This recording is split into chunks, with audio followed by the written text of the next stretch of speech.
सभी विद्यार्थियों को नमस्कार। मैं चेनाराम महिला, असिस्टेंट प्रोफेसर राजनीति विज्ञान, राजकीय बांगड़ महाविद्यालय डीडवाना से बीए प्रथम वर्ष में आज हम स्वामी दयानंद सरस्वती का अध्ययन करेंगे। भारतीय राजनीतिक विचारकों के अंतर्गत स्वामी दयानंद सरस्वती का एक महत्वपूर्ण स्थान है। स्वामी दयानंद सरस्वती न केवल एक सामाजिक और धार्मिक सुधारों के लिए जाने जाने वाले विचारक, बल्कि राजनीतिक क्षेत्र में भी राष्ट्रवाद के बारे में भी उनके विचारों को प्रमुखता से पढ़ा जाता है और एक महत्वपूर्ण स्थान भारत में स्वामी दयानंद सरस्वती जी का हम मानते हैं। तो स्वामी दयानंद सरस्वती वेदों के बारे में, भारतीय राष्ट्रवाद के बारे में स्वामी दयानंद जी सरस्वती जी का क्या कहना है, उसके बारे में आज हम चर्चा करेंगे। सबसे पहले देखते हैं जीवन परिचय। स्वामी दयानंद सरस्वती का जन्म 12 फरवरी 1824 में काठियावाड़ की मोरवी रियासत में हुआ था। इनका पारिवारिक नाम मूल शंकर था।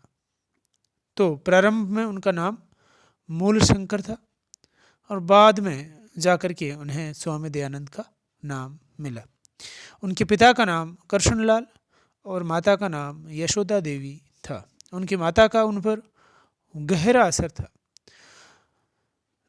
16 वर्ष की आयु में छोटी बहन की मृत्यु और 19 वर्ष की आयु में उनके चाचा की मृत्यु के कारण स्वामी दयानंद ने सांसारिक जीवन से मुक्त होने का प्रण किया व मात्र 21 वर्ष की आयु में उन्होंने अपने घर का त्याग कर दिया। तो मात्र 16 वर्ष की आयु में जब उनकी बहन की मृत्यु हुई व 19 वर्ष की आयु में उनके चाचा की जो अकाल मृत्यु हुई, उसके बाद स्वामी दयानंद सरस्वती का सांसारिक जीवन के प्रति जो है मोह कम हो गया और उन्होंने घर का त्याग करने का निश्चय किया। इससे पूर्व जब वो 14 वर्ष के थे तब उनके घर पे शिवरात्रि का व्रत उन्होंने रखा था और उस दौरान जो शिवजी का जो मूर्ति थी उस पर जब चूहों ने उछल कूद की तो उनके बाल मन पर मूर्ति पूजा के प्रति जो है मूर्ति पूजा के प्रति जो विचार जो थे कि इस मूर्ति में अगर ईश्वर विराजमान है तो वहाँ पे चूहे उसके ऊपर कैसे कूद सकते हैं। तो वहीं से उनके क्रांतिकारी मन में जो अंधविश्वास, जो पाखंड, जो मूर्ति पूजा जैसी जो है बातें, उनके विरोध करने की भावना जो है वो मजबूत हुई और आगे चल कर के ये जब दुर्घटनाएं उनके जीवन में हुई तो उसके कारण उन्होंने सांसारिक जीवन से मुक्त होने का प्रण किया। 1860 में मथुरा में जब घर से निकलने के बाद वो भारत में घूम रहे थे तो मथुरा में उन्हें गुरु विरजानंद मिले। गुरु विरजानंद ने ही उन्हें मूल शंकर की जगह है स्वामी दयानंद का नाम दिया। तो वहाँ जो गुरु विरजानंद थे उन्होंने गुरु मान लिया और उन्हीं ने उन्हें स्वामी दयानंद का नाम दिया। 3 वर्ष पश्चात 1863 में धर्म उपदेश हेतु विदा करते हुए गुरु ने इन्हें संदेश दिया कि देश का उपकार करो, सत्य शास्त्रों का उद्धार करो, अविद्या को मिटाओ और वैदिक धर्म को फैलाओ। तो जो अज्ञानता जो भारतवर्ष में फैल गई थी उसको मिटाओ और वैदिक धर्म को फैलाओ। इस हेतु उनके गुरु ने उन्हें संपूर्ण भारतवर्ष में संदेश को भेजने के लिए उन्हें विदा किया। 10 अप्रैल 1875 में मुंबई में उन्होंने आर्य समाज की स्थापना की और 2 वर्ष पश्चात लाहौर में भी आर्य समाज की उनके द्वारा स्थापना की गई। उसके बाद संपूर्ण देश में इसकी शाखाएं स्थापित की गई। तो एक समय संपूर्ण भारतवर्ष में आर्य समाज की स्थापना उनके प्रयासों से हुई। मई 1883 में जब इन्हें जोधपुर जाने का मौका मिला तब वहाँ तत्कालीन जो जोधपुर नरेश हैं जसवंत सिंह को एक वेश्या नन्ही बाई के संगत में, भोग विलास में लिप्त उन्होंने देखा, तो उन्होंने इस बात के लिए महाराजा को, जोधपुर नरेश को उन्होंने प्रताड़ित किया, उन्हें डांटा और उन्हें कहा कि आप सत्य की मार्ग पर चलिए। तो इस बात से जो वेश्या थी नन्ही बाई, वो नाराज़ हो गई और उन्हें लगा कि ये उनका नुकसान यहाँ पे हो सकता है। तो उन्होंने, ऐसा माना जाता है कि उन्होंने जो रसोइया था उसको दूध में विष दे करके उन्हें पिलाने के लिए दिया और उसे पीने से थोड़े समय बाद उन्हें 30 अक्टूबर 1883 को उनका देहांत हो गया। तो ये था उनका जीवन परिचय। अब देखते हैं स्वामी दयानंद द्वारा रचित ग्रंथ। उनके द्वारा जो ग्रंथ जो थे, कौन कौन से ग्रंथ उनके द्वारा लिखे गए, अक्सर परीक्षाओं के अंदर ये पूछे जाते हैं। सबसे महत्वपूर्ण जो ग्रंथ उनके द्वारा लिखा गया वह है सत्यार्थ प्रकाश। सत्यार्थ प्रकाश को अक्सर विश्वविद्यालयों की, महाविद्यालयों की या जहाँ भी हिंदी पुस्तकालय है वहाँ पे सत्यार्थ प्रकाश आपको मिल सकती है, इसको पढ़ना चाहिए हमें। दूसरी पुस्तक है उनकी ऋग्वेदादि भाष्य भूमिका। ऋग्वेद पर ये टीका है उनके द्वारा, ऋग्वेदादि भाष्य भूमिका। और इसके अलावा गोकरुणानिधि, ऋग्वेद भाष्य, यजुर्वेद भाष्य और संस्कार विधि। तो ये जो है रचित ग्रंथ है स्वामी दयानंद सरस्वती जी के द्वारा। चिंतन का मूल स्रोत क्या है? वेद। अगर परीक्षा में पूछा जाए स्वामी दयानंद सरस्वती जी के चिंतन का मूल स्रोत बताइए, तो वहाँ पे हमें लिखना है वेद उनके चिंतन का मुख्य स्रोत है। स्वामी दयानंद पूर्ण वेदवाद के संदेशवाहक थे। पूर्ण वेदवाद मतलब उनकी संपूर्ण आस्था जो वेदों के अंदर थी। उनका मानना था कि वेदों की संहिता ही वह ज्ञान है जो सृष्टि के आदि मनुष्य को ईश्वर से प्राप्त हुआ है। जो प्रारंभिक मनुष्य है उसको जो ज्ञान प्राप्त हुआ है स्वयं ईश्वर के द्वारा, वो वेदों की संहिता ही है। वेद सबसे प्राचीन व धर्म के मूल स्रोत है। जो आज हम विभिन्न धर्मों की ग्रंथों को देखते हैं, उनमें अगर सबसे प्राचीन ग्रंथों की बात करें तो वो निश्चित ही वेद है। और स्वामी दयानंद ही नहीं, इनकी ही तरह दूसरे जो विचारक है, मैक्स मुल्लर है, मैकडोनाल्ड है, रोथ है, विल्सन है और बाल गंगाधर तिलक है, आदि ने भी, इन्होंने भी वेदों को सबसे प्राचीन माना है। इन्होंने भी इस बात को माना है कि वेद सबसे प्राचीन है। वेद, स्वामी दयानंद क्या कहते हैं कि वेद अपौरुषेय है, स्वयं ईश्वर की वाणी इसमें निहित है। अपौरुषेय का अर्थ है कि किसी पुरुष या मनुष्य मात्र के द्वारा इनकी रचना नहीं की गई है। ये स्वयं ईश्वर के द्वारा रचित है, स्वयं ईश्वर की वाणी इसमें निहित है। जीवन की समस्त समस्याओं का वैदिक सिद्धांतों के आधार पर समाधान संभव है। तो जीवन की जितनी भी समस्याएं हैं जिनसे हम रूबरू होते हैं, उन सभी समस्याओं का निदान, उनका समाधान वैदिक सिद्धांतों के आधार पर संभव है। वेदों में आध्यात्मिक तत्व ज्ञान तथा वैधानिक जो भौतिक ज्ञान दोनों का ही समावेश है। तो एक तरफ आध्यात्मिकता भी इसके अंदर है और दूसरी तरफ जो भौतिक ज्ञान है वो दोनों ही वेदों में निहित है। तो वेदों की वो प्रशंसा करते हैं और वेदों को अपने जीवन में ग्रहण करने की बात वो करते हैं। नैतिक जीवन जीने के लिए हमें वेदों का मार्ग अपनाना चाहिए। वेद आदि और उद्गम है, अर्थात ये सबसे पहले वेद ही आए थे, इन्हीं से सृष्टि की उत्पत्ति हुई है और सबसे अंत तक यही विद्यमान रहेंगे। उनके अध्ययन से ही हमारा जीवन पूर्ण और श्रेष्ठ हो सकता है। संपूर्ण मानवता का कल्याण इनसे हो सकता है। तो संपूर्ण मानवता का कल्याण अगर करना है, हमारे जीवन को अगर पूर्ण और श्रेष्ठ बनाना है, तो हमें वेदों का अध्ययन अवश्य ही करना चाहिए। तो स्वामी दयानंद सरस्वती के चिंतन का जो मूल स्रोत है वो है वेद। अब आगे देखते हैं स्वामी दयानंद व भारतीय राष्ट्रवाद। जैसा मैंने प्रारंभ में बताया, स्वामी दयानंद न केवल धार्मिक सुधारवादी, समाज सुधारवादी विचारक थे, बल्कि उनके राष्ट्रवाद के बारे में भी विचारों को हमें अवश्य ही पढ़ना चाहिए। तो क्या कहते हैं स्वामी दयानंद जी, राष्ट्रवाद के बारे में उनके क्या विचार है? स्वामी दयानंद का समस्त चिंतन और उनके कार्य देशभक्ति और भारतीय राष्ट्रवाद के साथ में जुड़े हुए थे। तो इतना ज़्यादा उनका जो है चिंतन वो राष्ट्रवाद पे रहा है। उनके प्रमुख विचार इस प्रकार है। प्रथम जो विचार देखें तो हिंदू पुनरुत्थानवाद के आक्रामक समर्थक वो माने जाते हैं। हिंदू पुनरुत्थानवाद, जो हिंदू धर्म में उस दौरान जो नकारात्मकता आ गई थी, हीन भावना आ गई थी, उसको पुनः उठाने का जो काम किया है वो निश्चित ही स्वामी दयानंद सरस्वती ने किया है।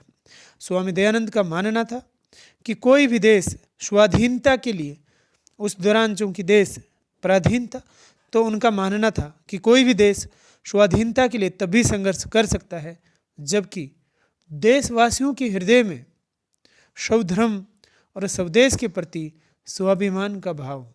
तो स्वधर्म अर्थात भारत निसंदेह ही बिना किसी संकोच के इस बात को हम मान सकते हैं कि हिंदू धर्म के मानने वाले लोगों का ही देश रहा है। तो स्वधर्म और स्वदेश के प्रति जो स्वाभिमान का भाव उन्होंने कहा, तो उस दौरान जो हिंदू धर्म या वैदिक धर्म के मानने वाले लोगों में जो हीनता की भावना आ गई थी, तो उनका मानना था कि जब तक वो उनमें स्वाभिमान का भाव नहीं आ जाए तब तक वो देश का उत्थान नहीं हो सकता है, देश जो है स्वाधीन नहीं हो सकता है। उस दौरान इस्लाम और ईसाई धर्म प्रचारकों द्वारा हिंदू धर्म पर निरंतर प्रहार किए जा रहे थे। उस दौर में तो देश का सामान्य व्यक्ति आत्महीनता से ग्रस्त होकर ईसाई धर्म की ओर आकर्षित हो रहा था। तो बड़े पैमाने पर जो हिंदू लोग हैं वो ईसाई धर्म की ओर जा रहे थे, उसके अपना रहे थे। स्वामी दयानंद का विचार था कि किसी भी विदेशी पंथ को अंगीकार कर लेने से राष्ट्रीय भावना संकट में पड़ सकती है। तो उनका मानना था कि अगर विदेशी पंथ को, विदेशी धर्म को हम अंगीकृत कर लेते हैं, ग्रहण कर लेते हैं, तो हमारी राष्ट्रीय भावना संकट में पड़ सकती है। और इसलिए उन्होंने क्या सोचा, उसका इलाज आक्रमण की स्थिति में रक्षा का कार्य दुगुनी शक्ति के साथ प्रत्याक्रमण से ही संभव हो सकता है। तो जब हमारे ऊपर आक्रमण हुआ है तो उसमें हमारी रक्षा तभी हो सकती है जब हम दुगुनी शक्ति के साथ प्रत्याक्रमण करें। इसलिए उन्होंने पूरी शक्ति के साथ वैदिक धर्म की श्रेष्ठता का प्रतिपादन किया। अब भारतीयों को यह महसूस हुआ, जब भारतीयों ने उन्हें सुना तब उन्हें महसूस हुआ कि हम कम श्रेष्ठ नहीं है, आवश्यकता केवल आगे बढ़ने की है। तो भारत या भारतीय जो धर्म है, जो वैदिक धर्म है, वो कम श्रेष्ठ नहीं है, किसी से कम नहीं है। दुनिया के किसी भी धर्म से हम तुलना करें तो उनसे श्रेष्ठ चिंतन, श्रेष्ठ बातें हमारे वेदों के अंदर मिलेगी। तो हम कम श्रेष्ठ नहीं है, आवश्यकता केवल आगे बढ़ने की है, वो आवश्यकता जरूर है।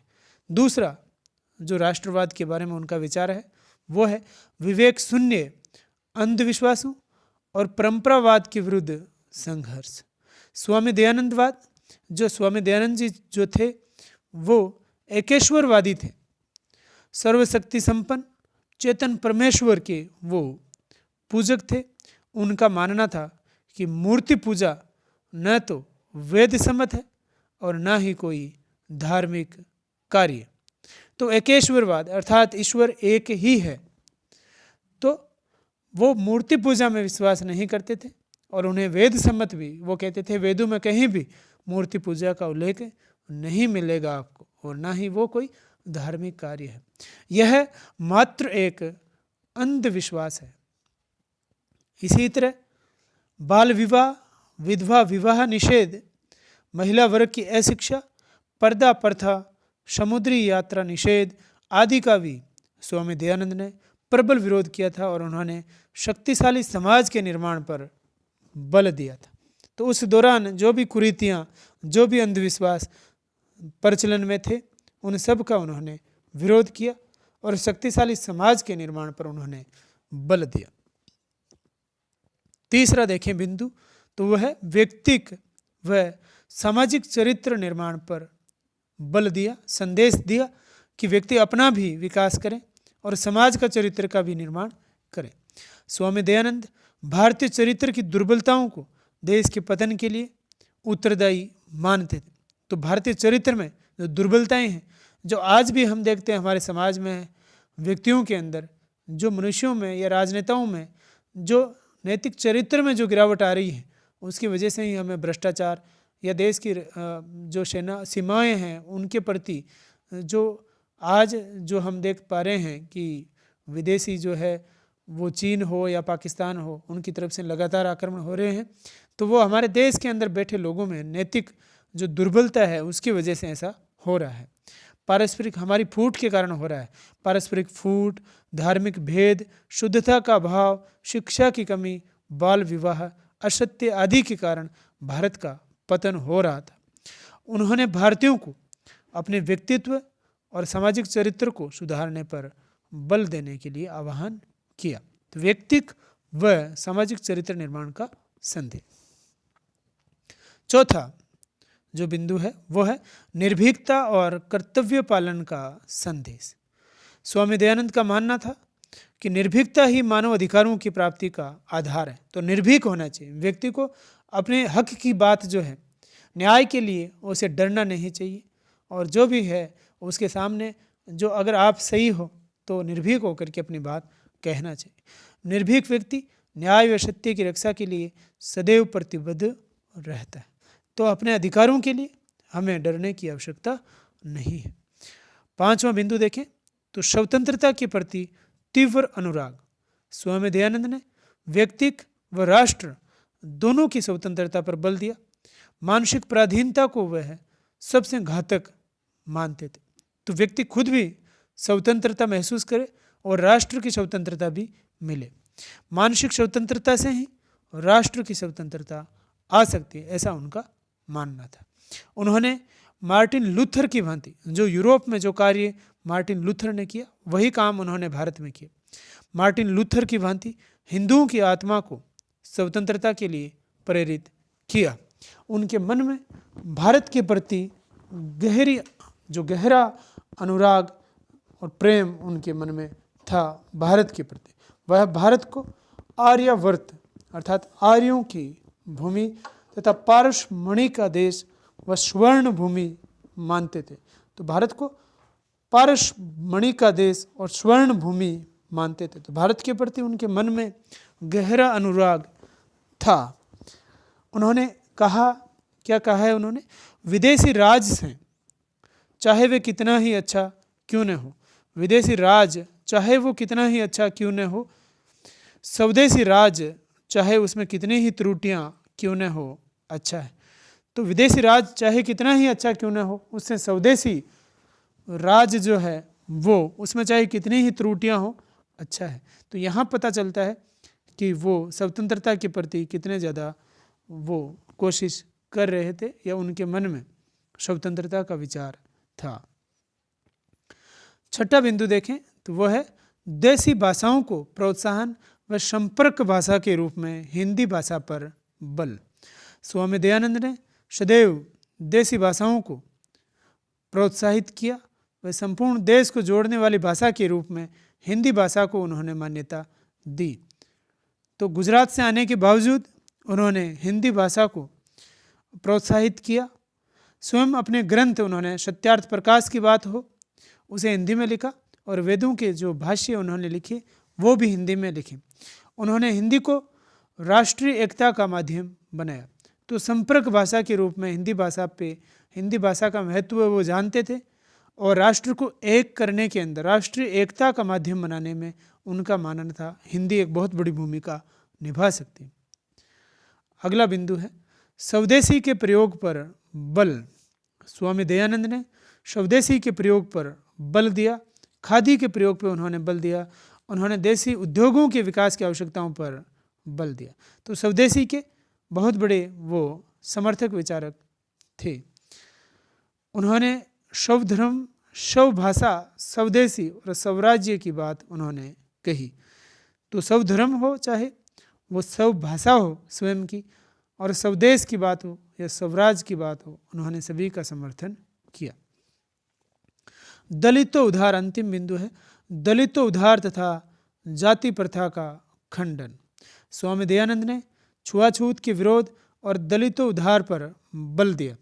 उनका मानना था शूद्र व स्त्री जाति को वेदों के अध्ययन से वंचित करना सही नहीं है और जाति का आधार जन्म नहीं वरन गुण, क्रम और स्वभाव के अनुसार होना चाहिए।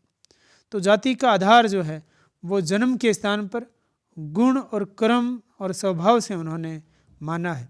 तो कितने क्रांतिकारी विचार हम उनके देखते हैं दलितों उद्धार के बारे में, जाति प्रथा के बारे में, या उस समय जो शूद्र व स्त्री जाति को वेदों के अध्ययन की अनुमति नहीं थी, उस वेदों के अध्ययन में भी उन्होंने कहा कि इनको बराबरी का अधिकार दिया जाना चाहिए।